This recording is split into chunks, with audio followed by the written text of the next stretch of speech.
Oh my God, Mike Johnson just said a whole bunch of words, and not only were they true, they were inspiring. I loved every word of that. Please keep talking, Mike Johnson. President Trump is on the ballot next fall.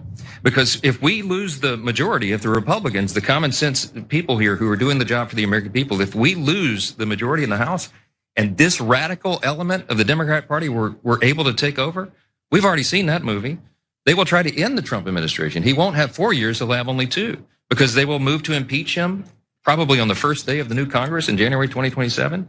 And they will try to systematically unwind all the important reforms that we've done for the American people. I guess he's kind of on the ballot, not in the way that Mike Johnson is saying. He just wants Republicans who he knows will not go out to vote unless Trump is on the ballot. He desperately needs them to vote so that he can try to maintain his majority in the House. And that's probably not going to work out for him.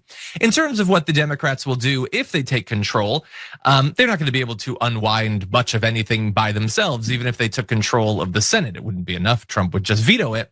But in terms of potential impeachments, sure, they could potentially do that. I just want to remind everyone, Trump was impeached twice. It was not for frivolous stuff. This was not some wild, wide-eyed Democrat looking for any excuse.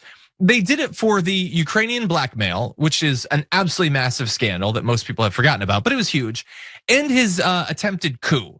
Those were the 2 places that they drew the line. I could have come up with many other examples, but they actually had a pretty high bar. I just want everyone to remember that.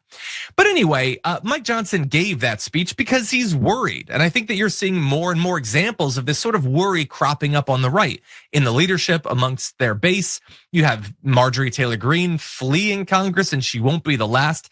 They are worried about this, and not just in the House. Senator Tom Tillis said, if we are where we are today in the beginning of the second quarter of 2026, then I think we're in for a really rough time in November. We have plenty of time to address it. There's a lot of positive things that we're doing here, that the administration is doing. But if you mess with healthcare, if we don't get healthcare policy right, if we don't get some of the cost policies right, we're gonna have major headwinds next year. And I think Trump is getting that too. I saw a headline. He's saying he wants to come up with something to stop the surprise health cost increases. Because you know how like the subsidies are going away? It's going to be more expensive. Trump is saying that everybody is now surprised by that, as if that wasn't what the more than month-long shutdown battle was about. This guy is such a massive liar, but it signals that he understands that this is potentially going to hurt them.